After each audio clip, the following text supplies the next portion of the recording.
আপনি কি শুটকি মাছ খান? শুটকি মাছ খাওয়ার আগে এই ভিডিওটি একবার দেখুন কিভাবে তৈরি হচ্ছে আপনার প্রিয় খাবার শুটকি। পা ও লাঠি দিয়ে শুটকি ঠেসে ঢোকানো হচ্ছে মাটির হাঁড়িতে। এটি হচ্ছে মটকা শুটকি বা চাপা শুটকি। নদী বা খাল বিলে ধরা পড়া ছোট মাছ থেকে পুঁটি মাছ আলাদা করা হয়। সেগুলো থেকে ভালো মাছ বাছাইয়ের পর লবণ মাখিয়ে রাখা হয়। এরপর রোদে শুকানো হয়। সাধারণত দুটি বিশেষ কারণে লবণ দিয়ে মাছ শুটকি করা হয়। তা হলো লবণ মাছের শরীরের আর্দ্র জলীয় অংশ দূর করে এবং মাছি ও অন্যান্য কীটপতঙ্গের হাত থেকে বাঁচায়। আবার অনেকে লবণ ব্যবহার না করেও শুটকি বানায়। প্রচলিত পদ্ধতিতে সাধারণত খোলা মাঠে বাঁশের তৈরি চাটাইয়ের উপর মাছ শুকানো হয়। আবার বাঁশের তৈরি মাচার উপরও মাছ শুটকি করার জন্য দেয়া হয়। এভাবে মাছ শুকাতে 3 থেকে 5 দিন পর্যন্ত সময় লাগে।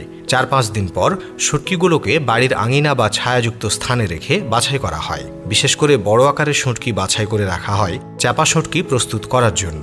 আকার অনুসারে বাছাই করার পর একটি বাঁশের তৈরি মাচার উপর শুটকিগুলো রেখে চাটাই দিয়ে ঢেকে সংরক্ষণ করা হয় সর্বোচ্চ 7 দিন পর্যন্ত।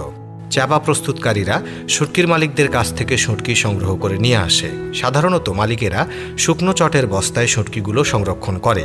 চাপা প্রস্তুতকারীরা এই শুটকি আরেকবার বাছাই করে বাঁশের মাচা বা ঘরের চালে চাটাই বিছিয়ে রোদে ফেলে রাখে। এভাবে 15 থেকে 20 দিন ধরে এই প্রক্রিয়া চলে। এই প্রক্রিয়া শুটকিগুলোকে গাজনের জন্য উপযুক্ত করে তোলে।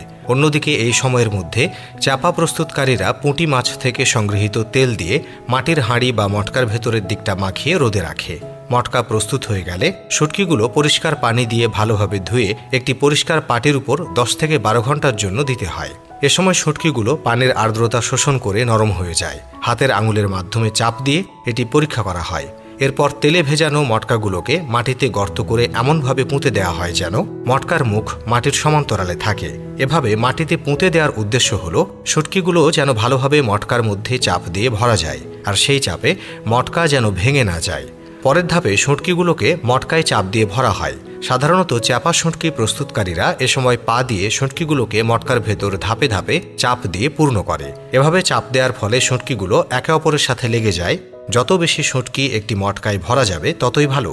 মটকা ভর্তি করার পর সেগুলোকে মাটির ভেতর থেকে তুলে আনা হয়। এরপর কিছু শুটকি বেছে নিয়ে পুঁটি মাছের তেল দিয়ে পেস্ট তৈরি করা হয়, আর সেই পেস্ট দিয়ে মটকার মুখটা আটকে দেওয়া হয়। পরে একটা পলি দিয়ে মুখের উপর দেওয়ার পর কাদামাটি দিয়ে এমনভাবে ঢাকা হয় যেন ভেতরের বাতাস বাইরে এবং বাইরের বাতাস ভেতরে প্রবেশ করতে না পারে।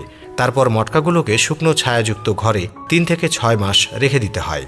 3 থেকে 6 মাসের মধ্যে পুরোপুরি গাজন প্রক্রিয়া সম্পন্ন হয়ে গেলে চাপা শুটকি বাজারজাত করার জন্য উপযোগী হয়। আর এই চাপা শুটকি আপনি আমি খেয়ে থাকি। ভিডিওটি দেখার জন্য ধন্যবাদ। যদি ভালো লেগে থাকে লাইক, কমেন্ট এবং শেয়ার করে আমাদের পাশে থাকুন। নতুন ভিডিওর আপডেট পেতে পেজটি ফলো করতে ভুলবেন না। আবার দেখা হবে নতুন কোনো ভিডিওতে। ধন্যবাদ।